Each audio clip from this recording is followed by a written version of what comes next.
Reckless without having to use all 3 bans on it. They can maybe even get Tristana or Xayah themselves for Nuclear and try and get a better 2v2 lane matchup down the bottom lane where you do not get completely dumpstered, which of course is not a good thing. And it's hard for H2K because there's so many 2v2 matchups that they have suffered in. I feel like Fnatic right now already setting up for, we're going to give you Tristana, we're going to answer with the Sivir, and then we're going to pick a favorable support matchup so that we'll do fine in terms of the 2 versus 2 by already banning away the Alistar. And H2K, they're just following on these top lane bans.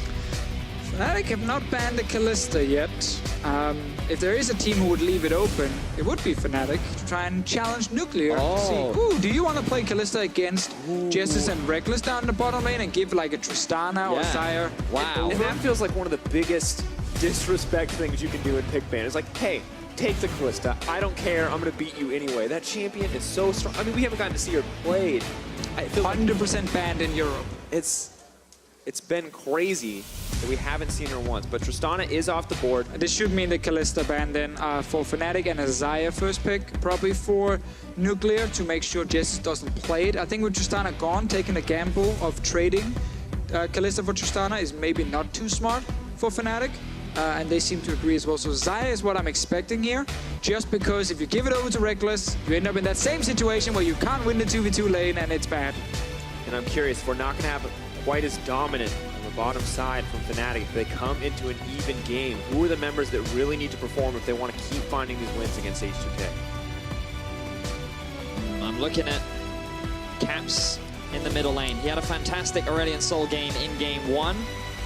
It's not been banned away like we saw in the G2 semifinal series in spring, but he did have a lot of side lanes to allow him to set up for success, and we will see the Civic coming out from the side of Reckless. Most likely the Sejuani again for Yankers then, and then we gotta see if they want to go for support pick here, or if they want to take their mid laner. Cassiopeia is open. Februman can lock it in. That's a very good point. I feel like they should just insta-lock that bad boy. Otherwise, Fnatic can take it for Capsia and then ban away 2 champions that Februman would like to play against the Cassiopeia. The only thing I was thinking of is that they might let it through. They might give them the Cassio and then pick the Syndra themselves and then just look to try and camp mid with the Gragas and Syndra combo. Interesting. Trundle going to be locked in here. Was banned out in the previous game in the second ban phase. H2K putting a lot of priority on that pick. Gonna be able to flex it. I think one of the problems H2K had in the last draft was they didn't have an answer in their minds to Cho'Gath, so they felt forced to take it in the first phase here, in the second phase of the pick and ban phase, meaning Orana did not get a counter pick, and that was because Gnar and Trundle were both banned, which seems to be the 2 answers from Orana's side. By taking this flex pick Trundle, you do set yourself up for that situation where you can actually just put the Trundle top in case a Cho'Gath does show up from Soaz. And I think they're a little hesitant to pick something like a Renekton, because usually you want to try and get a lot of advantages in that lane, and when you're picking a Sejuani, it becomes a little difficult to try and snowball, along with playing against something like an Aurelion Sol that's going to try and roam it to the top side as well. And Morgana is locked in with this Sivir. This makes me very, very happy, because I think that Black Shield just helps Sivir so much in the laning phase to avoid these all-in engages that can happen, like the ones we saw in the last game. Fnatic also now needs to figure out if they want to take that Cassiopeia blind. Banning away the Lucian does not necessarily do too much against Februman. I think there's still so many good mid lane picks like Orianna as well. Just to add on to the Morgana as well, it naturally does quite well into the Trundle too, largely because what Trundle's really good at with the Pillar is locking down low mobility AD carries that don't have escapes, but the Black Shield stops the slow, so it allows you to escape when you get caught off guard by that obnoxious obstruction.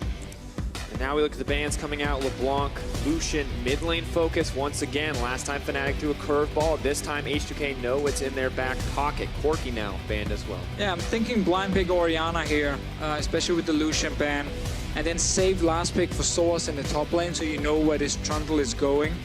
On the side of H2K, they could also just take the Aurelion Sol again, but I think the Orianna is a safer blind pick. Cassiopeia is still also available, and it was such a huge pick yesterday. I feel like Cassio would be good here. Perhaps they're a little bit worried with the amount of hard crowd control that they have, because what we saw yesterday was Miasma stacked with hard CC is really effective. So maybe they're just looking for a little bit more lane presence in the middle lane. We have to remember the one player who was not successful on Cassiopeia during the playoffs was actually Caps, because Fnatic do not play around that mid lane very often. And he very clearly sends a message here that he values other mid laners above it. Cassiopeia should just come in here for H2K side against the Syndra. We've seen that matchup time and time again, and Fibbervent did fine in the laning phase when he played it against Exile. Very well, in fact. Champion at 100% win rate once again yesterday's series. Cap's gonna hope he can do better on the Syndra this time around. Has been an incredibly good champion for Caps. We do have to acknowledge that, but Cassio looked to be the stronger champion overall in yesterday's series. Looks like they're just going to go for a safe sort of top laner in the form of a Maokai. Fnatic, they have a few options. They could go for the Cho'Gath, does fine into the Maokai, or they could go for something a little more aggressive in the Renekton if they wanted to. Would they play Rumble for Soas? They could do, they could do. There's a lot of magic damage. Yeah, I'd also be concerned with the engage coming out from Fnatic. You do have the Gragas, but there's no really good follow-up CC to facilitate that. So I think I'd prefer something like a Cho, just to add that extra bit of utility. You've got plenty of damage with the Sivir and Syndra, and then you have a Morgana jumping in ulti too. Like, I think there's enough damage there. The safer option, Soas seems to agree as well, locking in that Cho'Gath for himself, and you got the classic comp with the 2 tanks in the front and 2 carries right behind in Sivir Syndra from Fnatic's side. But I think the Maokai pick here is very good for Odomne, and I think H2K's draft overall is very, very solid, especially when you look at the top side of the map with Maokai, Sejuani, and Cassiopeia. As long as they do not fall behind in the early game, we know how deadly they are in team fights. And I really want to see what Odomne can do here, because he was crushed in the early laning phase as the Cho'Gath into the Maokai matchup. Now that was courtesy of the Aurelion Sol coming to his lane, but I'm hoping now, without the crazy roaming mid laners, that we can see a stronger performance from Odomne, as he was so often the key to H2K's success yesterday. As much as I'd like to see that on a Maokai, it's harder to be that same level of playmaker as opposed to something like a Jarvan would be. But you're right. What we'd very much like to see from him is not falling behind so much. And to be fair to him, it was difficult against an Aurelion Sol, against that kind of pressure. He did end up struggling. But now I think that there will be a lot of focus in the middle lane. I really want to see Broxah helping Caps out with the Syndra Gragas combo. You have so much great setup with the Syndra, with the easy land of the stun, especially onto a Cassio, who can't even build boots in the early game. It's a great lane to really just put a lot of early focus into. All right, ladies and gentlemen, we'll be briefly delayed going into game. No major issues here, just a couple extra minutes. So in the meantime, we have a chance to talk about the composition, to talk more about what we're looking to see from the teams. And we talked about how Caps doesn't always get a lot of attention in the mid lane. And I want to know if that's going to change, because he has the Syndra now. I want to see what he can do in this game, because it was Aurelion Sol all on his own last game that built a lot of those leads. The one champion where Fnatic liked to play around mid lane was in fact with Syndra, because it's so easy to set up ganks. And as you highlighted before, you know, trying to shut down a Cassiopeia, like, typically people look at it and say, okay, when she has Catalyst and a bit of magic resistance, well, there you go. Like, Gragas, Syndra, you might even get 1v2'd if you miss one of your engages, and then suddenly, that's a tough one. A Perks did. Kind of like we've seen before. So if you can actually, around level 6, where the burst is so impactful, and there's such a squishy champion in Cassiopeia, that's where you really want to shine. But it's up to Broxah to join Caps in the mid lane. They do not need to help bot lane. It's a double range matchup versus a Trundle. That should be fine for Fnatic to just go even in that lane, potentially even get push priority. Mid lane should be the focus for this Gragas. For context on the issue, won't be much of a further delay. Had to remake the lobby for some back-end features to work. Those will be up and functioning. We'll get all the goodies that you love so much, but it does put us back a minute. Now, we bring up the bottom lane. Game 1, the bottom lane was kind of this massive source of advantage. Nuclear yeah, got pretty big. Nuclear got crushed, and now I feel like this game is going to show us something different from Fnatic, because it has to. Because there's, I want to say, no way that a Morgana Sivir are going to find any kind of crazy 2v2 kills.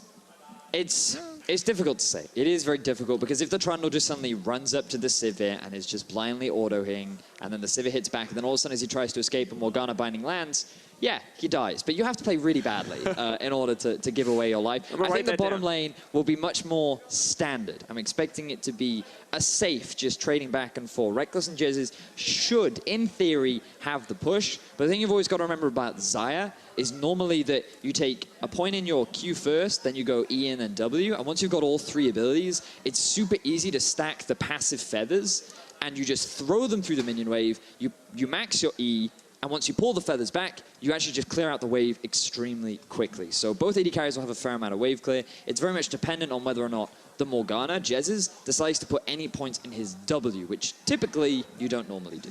He did it once. He did once. It was horrible. It was terrible. It was, I cried when I went to bed that night. On that ability, it became god-awful. No, it was just terrible. He luckily didn't do it in a third-place game, so we have accepted him as So if you're wondering why they were so successful, it's actually not taking a point in Tormented Soil. 100% the reason Fnatic were able to Don't win go out. Thunderlords either. You don't need it. It's all about just getting that Ardent Sensor for your AD carry. Click Black Shield, you've done your job. You can be very proud of yourself suddenly.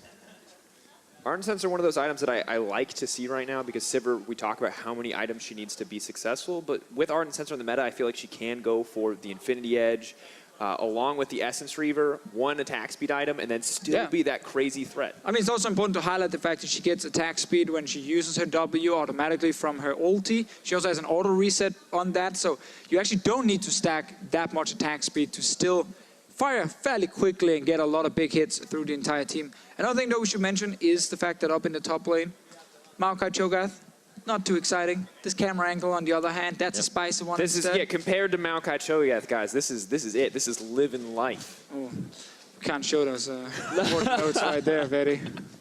The secret. You need to stop doodling prior to a cast. Look, I appreciate your Captain Crunch drawing more than anyone else, but the world does not need to see it.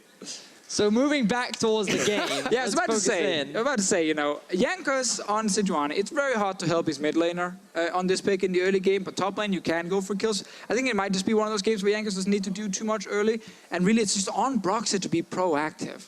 And Broxah has been the source of a lot of criticism recently. We know it's been weighing very heavily on him. Some of it was justified, but I feel like he has been taking it especially hard, and I want to see if he can keep the performance we saw in the third-place game, showed some very solid Gragas performances, has been his go-to pick, as the Sejuani has been for Jankos. Both those guys getting their comfort picks, the picks that they've been playing the most, and now really going to have a chance to battle it out here to see who can get their laners ahead.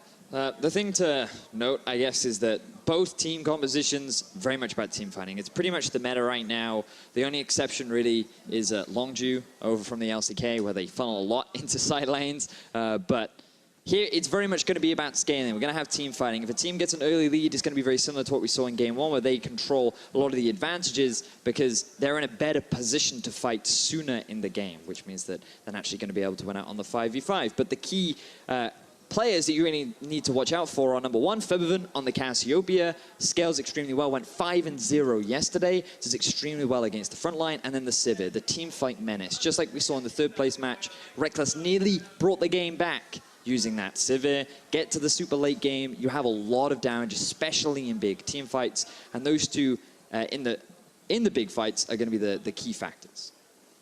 And it's interesting in this meta too, with so many limited damage threats, how much pressure can go onto the AD carry and mid laner respectively. And last time we saw Reckless on this pick, it was of course fighting from a massive deficit.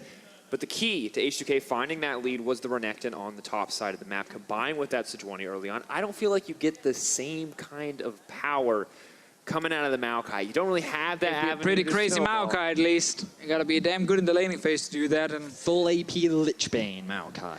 It will, of course, be very focused on just pure farming on top side. Again, I still think you can actually shut down a Cho'Gath with Sejuani Maokai together. It's a good combination for a lot of chain CCing. But it relies on the mid laner being even, so that you don't just get constantly counter ganked by a Syndra roaming and by a Gragas going to top side. And again, that's where you look at that top lane for a potential snowball. if you're H2K, you look at mid lane for Fnatic, as we highlighted before.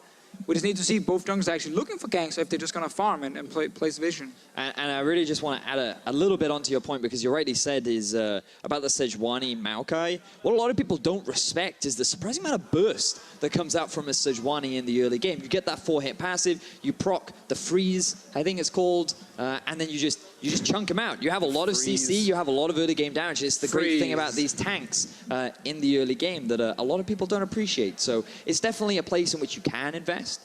For any potential Sejuani aspiring pros at home.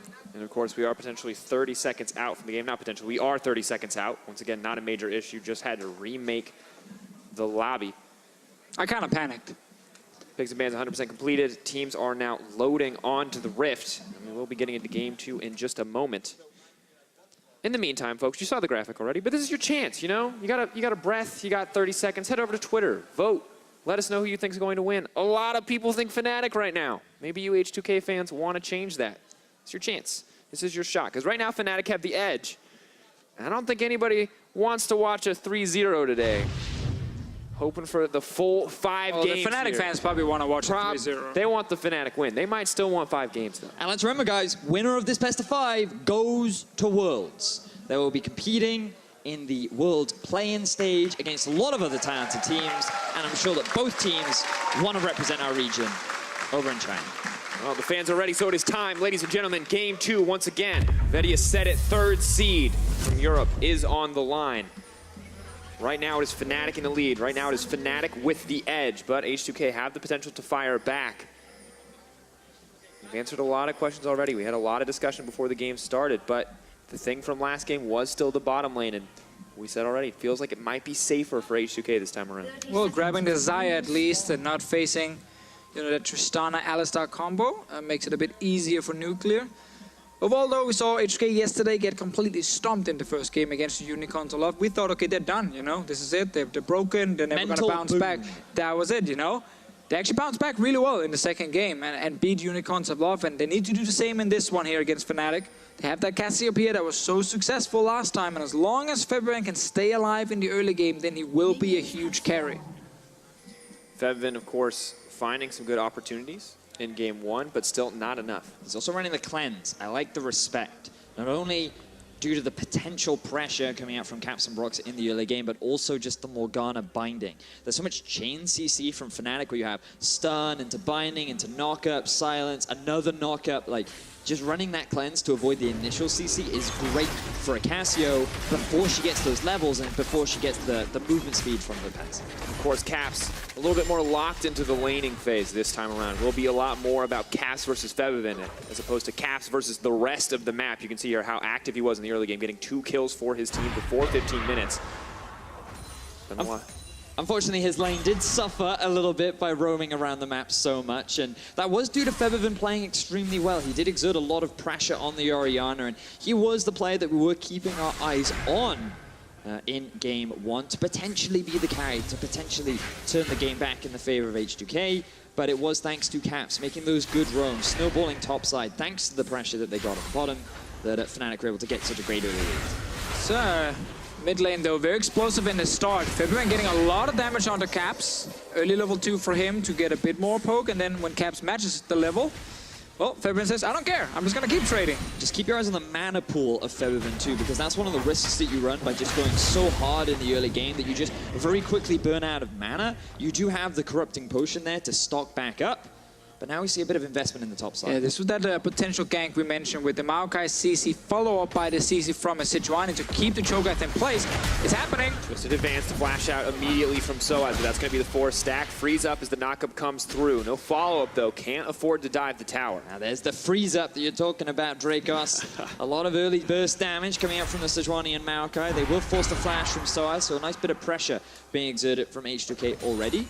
And Jankus is even able to get a bit of a steal onto the pros. And now they have to just return gank within the next 5 minutes here with this flash being on cooldown from Soaz. Potentially a little bit less than the 5 minutes, depending on his masteries. Broxa will have to just back away here. Bot lane as well, the double range from Fnatic have pushed in this lane here, but we see some good return fire from Nuclear. And the key thing about this 2 versus 2 is that when H2K commit, Morgana doesn't really do much, especially if she misses the binding. It is a very long cooldown in the early levels, so the moment it is gone, H2K can really look to play as forward and look to trade as often as they would like. Extending the trade, using the low cooldown of that Chomp to punish. And Trundle is still scary. If he gets into melee range, he is a massive threat in the early game, with even without any items. So now the pressure on the top side, going in favor of Fnatic, but Broxa is nearby. He's ready. He smells Yanko's coming. He wants to make a play. Yeah, he needs to protect his top laner because Soaz knew the lane was pushing towards Odo Amne, but Caps with a very early roam to the bottom lane. Sauce has been burned. Caps on the way in. It may not be an Aurelion Soul, but the Syndra is here. That's the double stun, but the binding goes wide. So much invested, but not a lot gained. Return gank now in the top lane from Yankos. No flash, remember. Broxa sees this coming.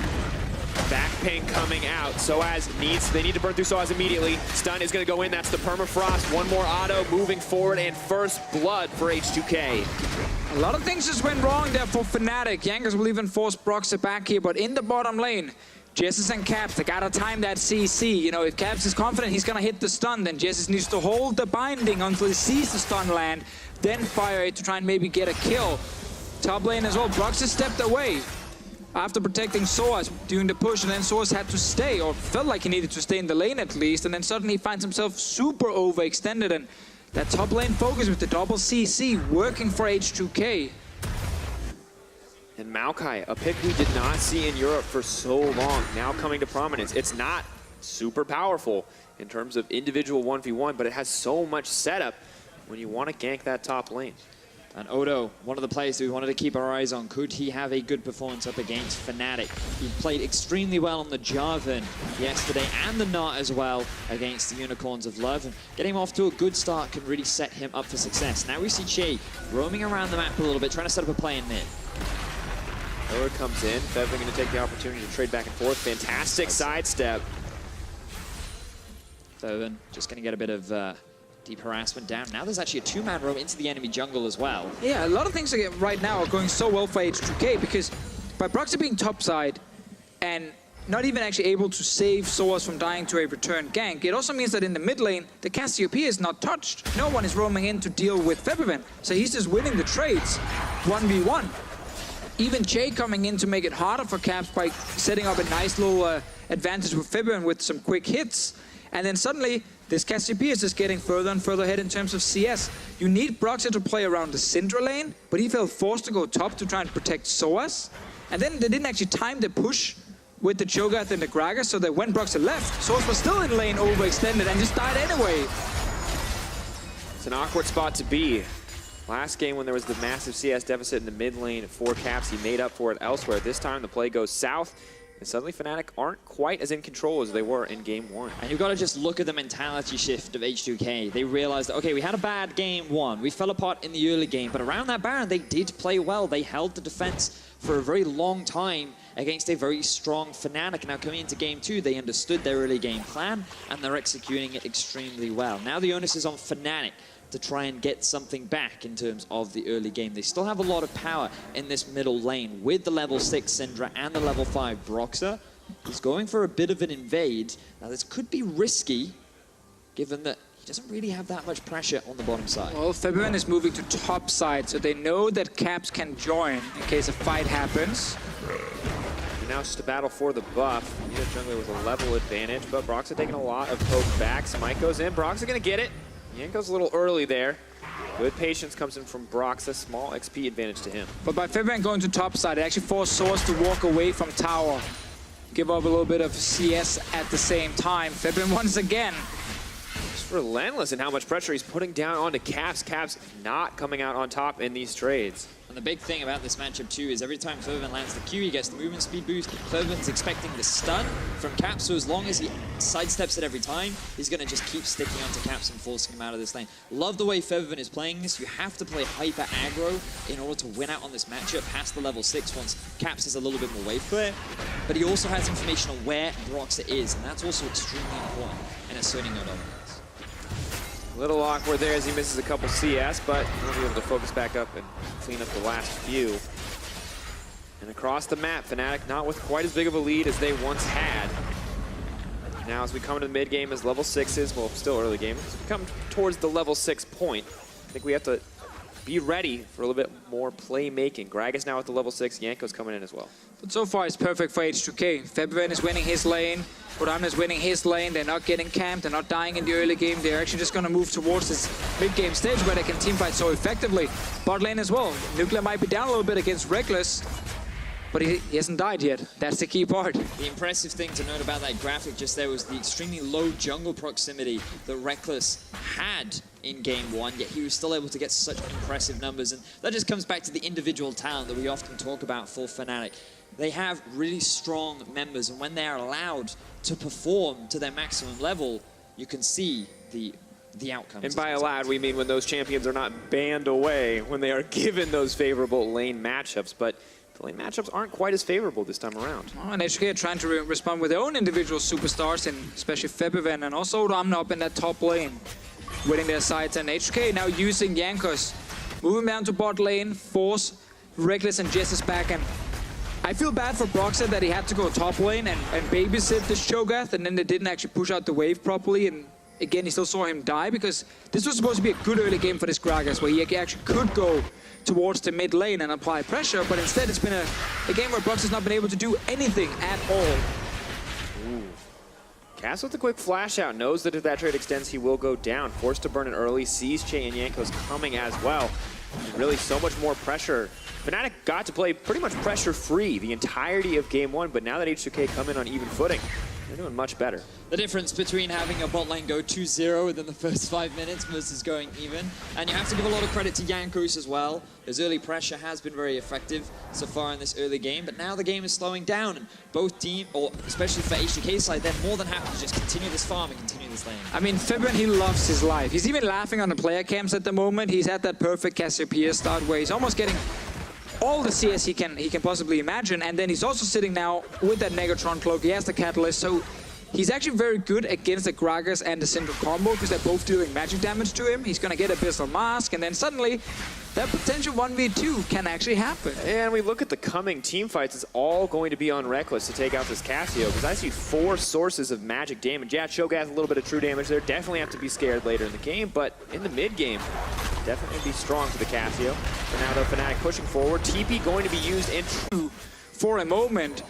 Maybe Caps' ulti was just on cooldown still. It actually just is ready now, so they made the call to just step away and focus tower, but investing TPs as well. Odamna is still on the bottom side to try and now return some damage to that bot lane tower. Noaz has already returned to the top side. Not a great spot for them to be. Luckily, Reckless has enough wave clear to take this down. So I think what Fnatic tried to do is just be preemptive on the play, because they realized that they're getting pushed in bot. Febiven has pressure on mids, and H2K are likely going to make that same play bot. So if they make it first and they force the TP out from Odo, then it slows H2K down from trying to take that first tower in the bottom lane. Definitely a possibility, but now eyes on Caps. Febiven definitely far ahead. Flash forward on the miasma. Chain CC, but the cleanse comes out. Petrifying Gaze not quite in range. Nice scatter of the week comes in from Caps to save his own life. H2K commit a lot to the mid lane, but not going to get a whole lot in return.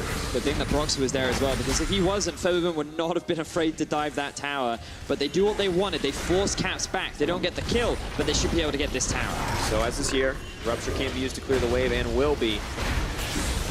For a bit more, Odo Womnan to the tower takes a lot of damage back. Waiting for Jesus off to the side. Morgana gang! Did nothing. That's a good binding, man. Scary ganks. It's really scary like level 2, but when there's so many tanks, man, it's underwhelming. It's good use of the push though from H2K to get some damage on mid tower. Force summoners from Caps as well. Source even taking some damage now. Subjugate even used by Che, making much less of a tank in that exchange, but you can see all MR go for the flash body slam. But it does mean they can move now, that's the key thing. They push in the wave and they're kind of hovering around bottom side. Jesus takes so much damage. Fnatic is now on their way to the bottom side. Nuclear and Che under pressure, but such a different... Look at the mid, look at the mid. All right, let's not look at the mid. Let's not. Sorry, I just saw both jungle and mid grouping up. Jankos was like, oh, I want to fight. Especially with Caps and Brox's ulti unavailable. Could have been a good setup, but our observers are like, oh no. They know best. No, they do know best. They know best, Vegas. You got to trust. Okay. Woo! I thought for a second the blue buff was going to make it back to the camp and Caps was going to look like a fool, but well played, getting the double little wolves as well. Most confusing day of the Wolves' life. Why are you here?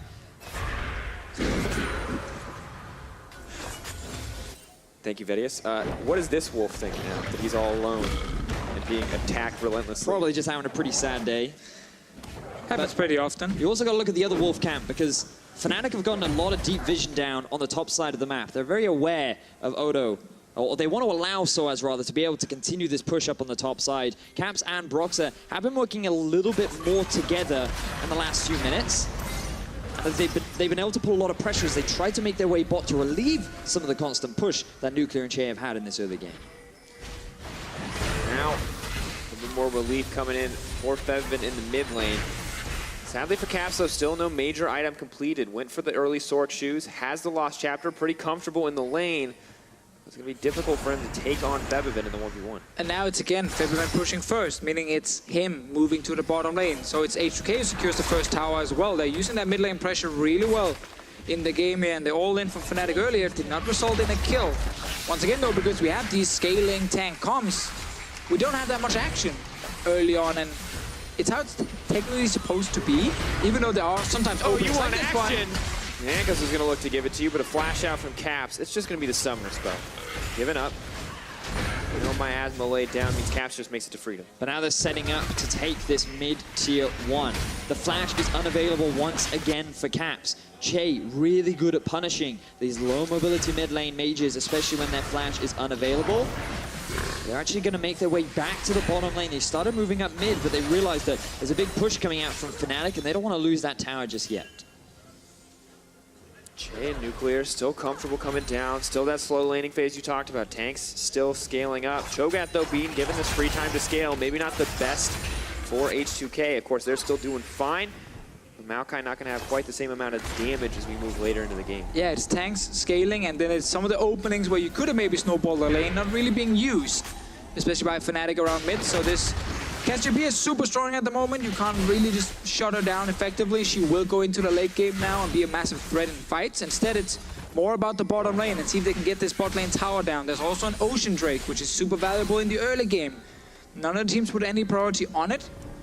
Yankos once again is around mid to just constantly force Fnatic to invest more members to try and defend here, because this tower is fairly low as well, and we gotta keep in mind that H2K already sitting with 2,000 gold lead. They secure mid lane tier 1 tower with this winning Cassiopeia lane. Fnatic is suddenly really far behind. Luckily, Syndra does manage to complete the Melonomicon, comes back to the mid lane, can clear out the waves, but the tower is slowly but surely getting chipped down. Teams haven't been able to break through too many towers quite yet. Right now it is H2K, about a 2K gold lead in their favor. Rift Herald, maybe the next more than enough to take down Caps in that exchange. Really good pillar there from Che. No flash available on Caps. It was just like we were talking about earlier on. The ability of Trundle to punish these low mobility mid lane mages, and now they can transition up towards the Rift Herald. They don't have focus on Drake. It's not going to be another 4 Drake game like it was in game 1. H2K, they're all about taking down those towers. And it's a slow, steady game from H2K, but they have been in complete control. No one even on the bottom side, freeing up the rest of the map. They've been doing so well in the individual matchup. And it all comes back to the early game from Yankos investing ganks into top. Just like you were saying, Deficio, the fact that Bronxa felt like he had to go and babysit Soaz meant that he couldn't really get that same level of early pressure in the middle lane. Have to see as we look back at this replay. There's really not a whole lot you can do when your AD carry is sitting bot and you have no flash yourself. Good setup from Che and the rest of H2K to secure this tower. Slowly getting a bigger and bigger lead with this very strong teamfight comp. It will be the same kind of game as we saw with Fnatic, where now they're going to secure the outer turrets on H2K's side. They will then start playing around the Baron. Kind of force Fnatic to play defense all the time. And if H2K do not make a major mistake, they should be able to just keep grinding and getting a bigger advantage. To start taking away jungle camps, to start looking for these picks, doing their little rotations between lanes because you have full vision. I like this move here from Fnatic though to try and get something back on the top side. On the hunt burn, but just going to bully Ottawamne out. He does have the ultimate if he wants to try to zone off the tower, but he knows it will not be enough. Sivir and Cho'Gath more than enough of a duo to focus it down, but now Rift Herald just going to get summoned on the bottom side. They're looking to fire back with a tower of their own, but no individual member is committing to this push. They know Fnatic is on the top side. And they know Fnatic have a Cho'Gath, so they could actually rush a very early Baron. That's why all of H2K are reacting, saying, we gotta go up there. It's not to defend the tower or to defend the blue buff. It's literally because a Baron rush with Cho'Gath can always happen. Well, it looks like Richard is still gonna get this down. Will drop it. And of course, getting the credit for summoning the Herald in the first place. That's yet another advantage for H2K. Now 3K gold lead in their favor. Setting up around that Baron, as mentioned. Of course, it is Fnatic with the Cho'Gath this time. Fnatic on the red side as well. So they're hoping to emulate H2K in the previous game. And we've got to keep track of this itemization too, because Febiven was one of the players that we wanted to keep track of throughout this game. Now he's completed the Morellonomicon. 21 minutes into the game, this castle is scaling very nicely, and Syndra is really yet to have any kind of early game impact. And that doesn't mean that Caps is going to fall behind. You still have a lot of damage on this mid lane champion, but it's so much harder to execute in these team fights because there's such a solid front line for the H2K carries to play behind. It's difficult as H2K just continue to take out her towers for free. Fnatic looking to trade back what they can. Good news just continues to come in for H2K as Odoamne can hold his own in the lane matchup. Keep your eye on Nuke. He's now playing the role of Reckless as this side lane split pushing AD carry. He has a minion wave on this tier 2, and it's Fnatic that are forced to respond to the pressure. Now moving up, let's see what they can do. Can they get the collapse? Che is here as well. Reckless all on his lonesome for now, but Broxa and Jesus are there for backup. Battle of wave pressure. Both teams trying to split each other up. Fnatic hoping they can find the group fight, hoping they can stop H2K from moving across the map. They hope H2K just mess up a Baron so badly that Fnatic can actually steal it away with the Gragas and the Cho'Gath. Because right now they push down in every single lane. They won't win the following team fight either if H2K just get the proper engage with the Sejuani and the Maokai. Febiven is insanely strong. He won't get one-shot by a Syndra combo. Xayah is the same. If you see the Syndra fully go towards you, you can use your ulti to dodge a lot of the damage, and suddenly Caps find himself in a situation where it's hard to actually utilize your burst. Because you don't really want to use it on Maokai or Sejuani if you can avoid it. And this always feels bad, is when we see these Syndras fall behind, they can no longer blow up that single member with the ultimate. And this game is just the perfect example of why most pro teams value the Cassiopeia above the Syndra, because if you do not play around the Syndra lane in this matchup, Syndra just becomes much weaker in the mid to late game compared to the Cassio. So in this case, H2K like, we are happy taking this matchup and just make sure Febiven doesn't die in the early game, and then we know we can win late game fights with a stronger mid laner. Oh, and Fnatic setting up the Death Rush, hoping to bait Odoamne in, but a good bit of vision there. Gonna stop the play in its tracks. However, now, multiple members of H2K, they are clearing out the vision. Fnatic will see the wards drop even if they don't have vision of the members in the pit. And remember, Fnatic were in this position in game 1. And what they did was they just kept forcing the Baron to try and bait H2K into fights. And H2K were never really falling for the ploy. They never hard committed. They were always just threatening the Baron, trying to steal it away, and then disengaging. And the reason why H2K were allowed to do that is because they had control over their half of the jungle, which, as you can see, H2K are right now denying from Fnatic. They're trying to cut Reckless off from the tier 2 tower as well, knowing that if they send enough members up, they're going to get it, and that is going to be the case. Slow and steady, H2K not taking the same maneuver around Baron Pit, much more comfortable just to take down the tier 2s, but with tier 2 starting to fall, they are running out of options. Eventually it will come down to baiting this Baron, to executing, to risking the potential steal from Cho'Gath. But they can push so much deeper now because they kill all these towers. They can get full control in the jungle of Fnatic and stop Source from ever getting close to actually stealing this Baron. Just turn and fight when you see him move in the jungle here near the Baron itself. They have plenty of engage with the Maokai Sejuani and even a Trundle Pillar. Very good at just killing whatever is right in front of them with Cassiopeia Xayah. And so many tools to stop people from escaping. Miasma as well is fantastic against these tanks who wants to get out of the fight if they're about to die. Nope, you're not going anywhere if Febiven can actually get the W down. And I think a good play from H2K right now could be for them to just push out these waves and then just either start the Baron to try and force the TP out from Soaz, so that that's one less thing that they have to play around. And if they don't have to use their own TP, if they don't try and actually force a fight but just bait Fnatic in, then it's just the advantage that they have to make this Baron play that much easier for H2K to set up for. Well, there's a chance we see Maokai, once the bot lane is pushed all the way out, just walk to Baron. While Source is stuck there with the minions, he needs to TP then, as you highlighted. You can even go to Baron like right now. If you are Udanis, you just force the vision and the mid lane push. He's around mid lane to guarantee that. But it's that slow Baron dance they're all looking at, and then they're waiting for 1 or 2 openings to find a few hits on the enemy, and then they just push minions, start the Baron. That's constantly what you're kind of playing around.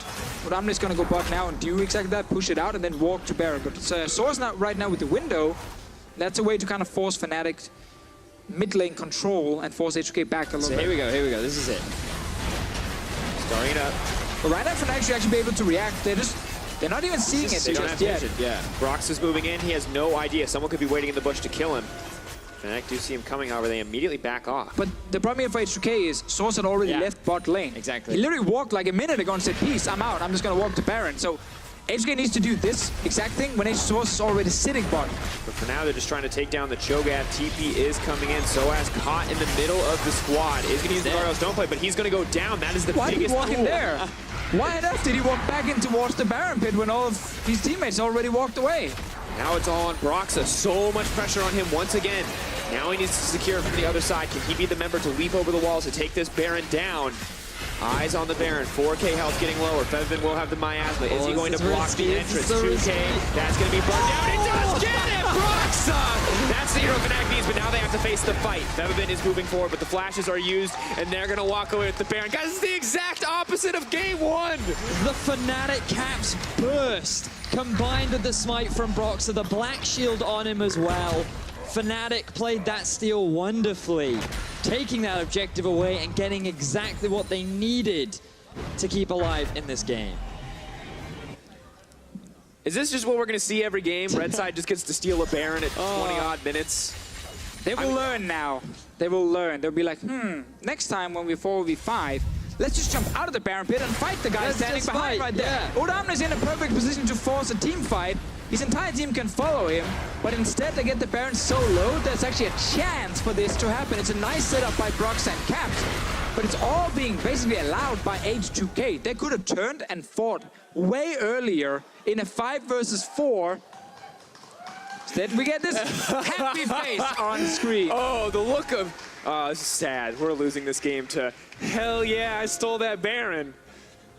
Those are my favorite reactions. But the big issue I have with this is Fnatic allowed H2K to do a very similar thing in game 1. And I thought that H2K would be like, oh, okay, all we need to do is, you know, we can play our anti-vision, we got a kill, we have so many options here. The only option we don't need to do is, let's go for a potential 50-50 smite. And fortunately for H2K, that was in fact the decision that they chose, and now they're going to have to pay for it. And they're not strong enough to stop Fnatic from using this Baron buff. They're not finding the same picks that Fnatic found in game 1 to shut down H2K's Baron.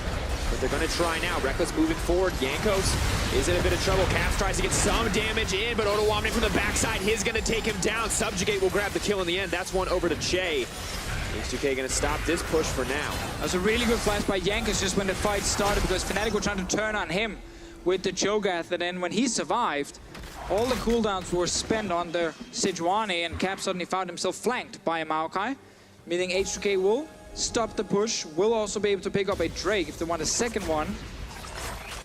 Elder Drake actually will come fairly soon as well in this game. Sadly, it will be a fairly weak one. Yeah, unfortunately for H2K, Fnatic got dealt the hand of triple Infernals in their game with the lead. They're not quite so fortunate. To be fair, H2K did not go for any early Drake kills, so they didn't actually give themselves a chance to roll that Infernal Drake coming up next. I think the first Drake was killed around like the 20-minute mark, almost, with an Ocean Drake. So, if you don't take the chance and don't set yourself up for those Infernals, you get Ocean and Cloud Drakes. But the thing that's how the game works. Shame on you. The thing is, I've actually heard a lot of pros saying that they see a lot of value in Ocean Drake during the early laning phase. Oh, it's really good early on, yeah. No investment early, but as you rightly identified, Deficio, very quick flash here from Yankos. He notices that thanks to a great pillar from Che, Caps has been segregated from the rest of his team, and then Ottawamne can come in from the flank, get the collapse down, they end up getting the kill onto Caps, and then your mid laner being dead now has a lot less damage on your side of the team. Does get to push ult, so his damage numbers look pretty good, but may not be enough. Ottawamne, Fast tree. one manning on the front line. Takes a lot of damage there, burns the Righteous Glory as well. Luckily sidesteps the Morgana binding, so isn't going to be sent to his death. But H2K clearly hungry to punish here now. little bit of a Baron buff left on Broxa, but should be fading away shortly. So the biggest thing here for H2K losing that Baron is it is very difficult to siege onto the towers of Fnatic because they have a Cho'Gath, a Sivir, and a Syndra. So every time you get close to the tower, not only is your minion wave going to be instantly cleared out, but the pick potential is very strong. Jay is just going to get taken down. No is going to make it out. H2K makes him so tanky. Nuclear now firing back. Jesus is in trouble. Clean cuts, not going to fire through any further. Featherstorm still up and available. Nuclear pushing in. They're hungry for this dive, you can tell, but the wave clear is still there, even with Broxa gone. And I cannot believe that Chase survived that play. The Subjugate doing so much work for him, allowing H2K to even get a return kill onto Broxa. We were just talking about how difficult it is to siege, and now one of those big pick threats has been taken off the board for Fnatic. And it was a good engage from Broxa, but just did not respect the turnaround potential. H2K now pushing pressure. Look at the flank, Alumni. Eyes on Reckless. He's going to be important for the damage, but Caps is crucial as well. Odoamne just trying to zone with that ultimate once again, and it does mean a tier 2 tower will drop in the favor of H2K. They extend their gold lead once again, now sitting on 5K. And now with the last outer turret gone, they might have to wait for Baron to spawn once again. And then hopefully they've spent the time to discuss what went wrong. How do we change that for the next big play? Because Fnatic are sitting with that Sivir, who's getting a lot of items, and we gotta always mention that potential late game. And this game's so very different, a lot less blood, 5-0 so far for H2K, only one tower for Fnatic. Ooh, Fnatic might actually give H2K an opening to fight beforehand. 3 members just in the mid lane. Reckless' bot lane killing a tower. Sadly for H2K, they could not get the full engage, and also Febin was not there. So a bit of gold for Fnatic now, but look at H2K here, looking towards that mid lane. To push in, if they can break open the inhibitor line, the game gets a lot easier. But Reckless approaching that terrifying point. 3 items plus the Ardent Sensor. No minions yet. Trying to tank this one down. This is a very confident play coming in from H2K. Stun off to the side. Chain CC onto Odoamne, not tanking the tower quite yet. That is a big shield. Last moving in, silence and the knockup. It's a slow and steady fight. Tank moves in, could be in trouble. Odoamne will get taken down by Caps. That's going to be crucial for Fnatic, but the fight cannot continue. There is no follow-up engage. I think that call was actually smart by H2K to just try and rush down and see if they can kill the tower in time, but sadly for them, the minion wave was just a little bit too slow. So all the hits that with 4 members were against the buffed up tower.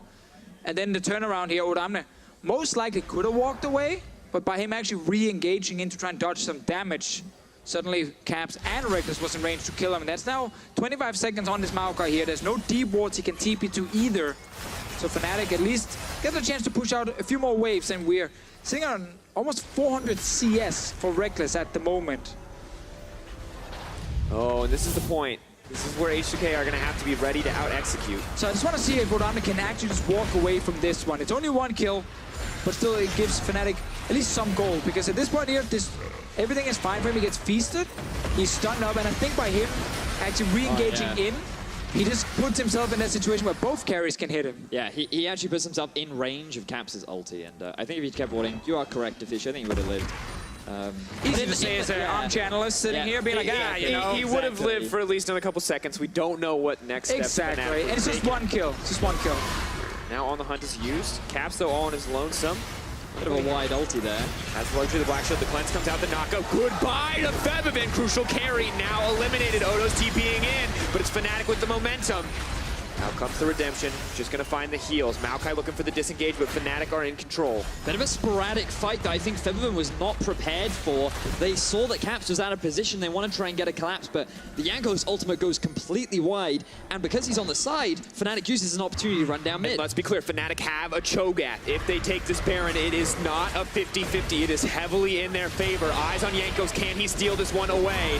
He's going to get knocked up. He's going to get silenced. Knocked away from the pit. They get the kill onto Morgana. They are going to get the Baron in the end for Fnatic, but can they take the fight? Odoamne is zoning Caps out beautifully. Reckless fighting in the pit. Featherstorm comes out. Blade Caller not going to bring it back. Reckless finally going to flash away. So as debating, Odoamne may have pushed too far.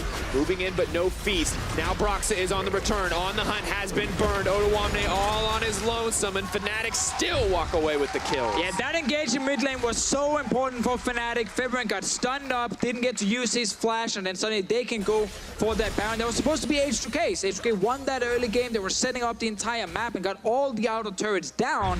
lost that first Baron. Now they lose a fight in mid and lose the second Baron as well. Even Fnatic got a bit surprised about the damage from Reckless, so they flashed out of the pit when they were actually winning. Because look at this engage here. So this is 4v5. Jessus dies very early. Source will then feast the Baron. And now I understand why Fnatic are like, just run, just get out. We just want to keep the Baron buff. But the crits coming in just here from the Sivir ends up dealing so much damage onto H2K that I think if Rex just stayed, he might have just killed all of them. But obviously, for him, he's just trying to play it super safe. And the thing is, for Odo, he didn't even recognize how low his AD carry got. So once he commits to trying to force Soaz to flash out, he then realizes, the rest of my team just got chunked out. There's always that severe win condition. If you're too slow in these games and you don't have the tools to then completely shut her down, these kind of things can always happen. And it is Reckless playing with now 4.5 items. And H2K have been here before. They have had advantages up against Reckless's Sivir where they have tried to close the game, and it has been so difficult for the team, but now they're looking to start a fight on their terms. Odoamne with the Righteous Glory, debating whether or not it's the right choice. Will use the ultimate. Shay running forward on the front lines. As long as that Subjugate is up, he is a lethal threat. But it's just a trade of cooldowns. A lot of ultimates are used. If they can take Reckless down, that's a massive shield. He's still ripping through the Moonbeam. Oh, Reckless is still alive. Nuclear getting lower and lower. Righteous Glory used. The silence comes in. Odoamne is in trouble, and he's going to get taken out. And Caps was the real MVP of that fight. Such a fantastic stun to stop the re-engage from H2K. Fnatic with the Baron buff and 5 members are going to break into the base of H2K. Pushing forward, they are going to be able to break through the inhibitor. Will they push for more? 40 seconds on Odoamne, 26 on Jankos. Fnatic finally find themselves with advantage. Soaz can TP in, full HP on a minion. They have this AD carry, they can just burst through the towers. They're going for the finish. No hesitation, one tower is going to drop. Nuclear needs to survive, but Proxa with the aggressive engage. Featherstorm comes out, Blade Caller not going to be enough because Soaz is here for a meal, but it's going to be Reckless ripping through the towers. It's going to be Fnatic finding a way to turn it around, and while Soaz goes for the cheeky 1v1, the team is just looking to end the game. Fnatic will move up 2-0 in their series versus H2K. Great comeback from Fnatic and a horrible loss for H2K. They were already down 1-0. They were winning the early game. They did so many things correct. But when it came to the Baron, even in a 4v5 situation, they managed to allow Proxa in that Baron pit, lost the Baron itself, and then after that, lost some of those small following fights, and then suddenly you lose the game. Down 2-0 now. And they had everything going for them to just even it out and be 1-1 at the moment. And this was the fear. H2K, the mid to late game. We thought they were so in control for so long. They were playing the slow, clean macro game. They were in control. It was their game. It was their game to lose. And then just one Baron steal suddenly gave Fnatic a breath of fresh air. And they're like, we can come back into this. We know we have the 3-item Civet. Even then, I still feel like H2K was in control. It's that one moment where they all in on Febiven, where they commit everything, where Febiven is appropriately reminded how Cleanse is not effective against knockups. And they managed to cut through him. And Caps, a guy who had been put down for the entire series, pushes that skill button at the exact right moment to bring home a Baron for the team. It's a tough loss for H2K when they were supposed to win here. Now they have to reset and regroup for the third game. It's going to take a reverse sweep. Well, Fnatic managed to take the win after falling behind early. Let's leave it to the analyst desk to break down game 2.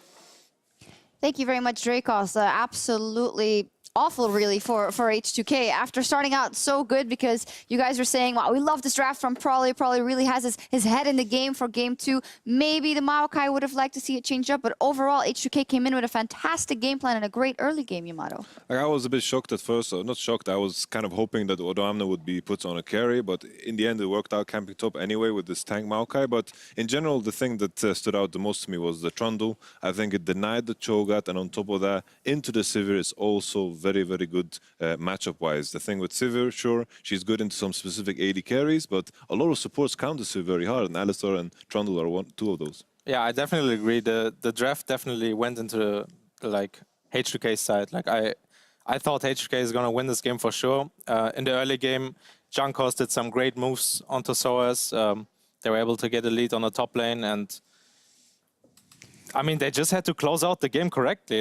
Just the Baron dance. I don't know who is the shot caller of H2K, but there's a massive issue here. Like, it's not hard. Like, you push out mid lane, you push out top lane, you go into the enemy jungle, you put in the deep wards, you clear the enemy pings, and then you wait. But they always just go for the 50-50 Nash, Fnatic steals it, and then Reckless has time to get 6 items and just kills everyone. Yeah, we're going to take a look at it because this is where the game turns. And of course, you're against the Cho this time around, so that'll be risky.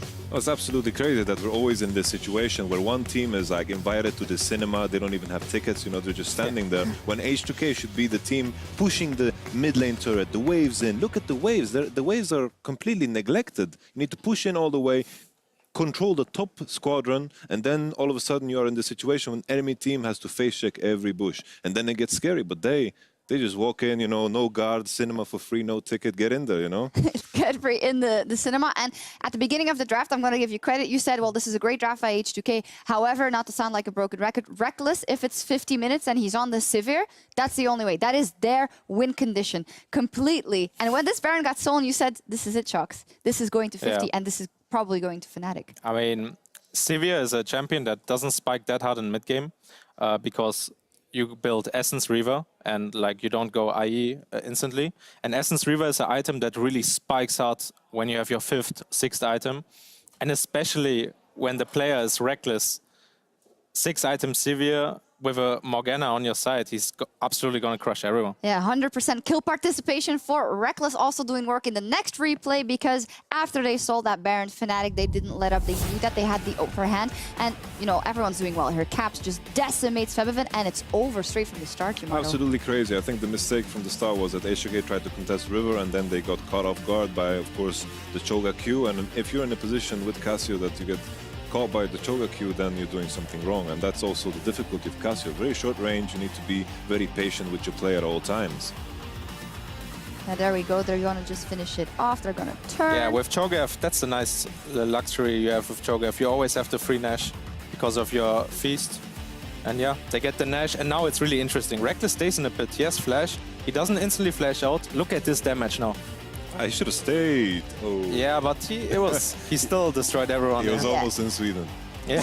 But he's going to come back and do some damage. And in the end, Fnatic turned this one around. They turn around the entire game. And now it's that big question of momentum. And I want to talk about the junglers because they were so instrumental in this moment. You were saying before this moment, Broxa, I don't feel like he's there yet. I don't feel like he's in the game yet. I want to see him get to the game in Game 3. And then he steals it, and you just saw it all the way, that smile on his face, and you just feel that momentum turning, and quite the opposite for Jankos. Yeah, that's super huge. Like, Broxa didn't have the greatest game. He got quite out-jungled in the early game. But then, I mean, you don't win the game in the early game, right? It matters when you have the 50-50 Nash, and Broxa stole it, so it's a huge confidence boost going into the next game. Yamato, talk to me about Sir Jankos. Semi-final versus G2, Game 1. Trick steals his Baron. They never recovered. Oof. I think hopefully he has learned from this one. I think Jankos, as a player, always... I've never seen him do the same mistake twice, at least in my time in Rocket, working with him. I think the main thing that he did, which was very good this game, was recognizing that bot lane is a boat, like it's Titanic, you know, you don't want to get on it at all. You just need to play around top side. Even though Odoamne was playing the Maokai, it worked out fine. They got a lot of pressure, Maokai got ahead, and Odoamne was very effective in the game. I want to see more of that because that works for him. We want to see more of that because you don't walk away from this with a feeling of like, oh, H2K was awful, their draft was awful, they played bad. No, not at all.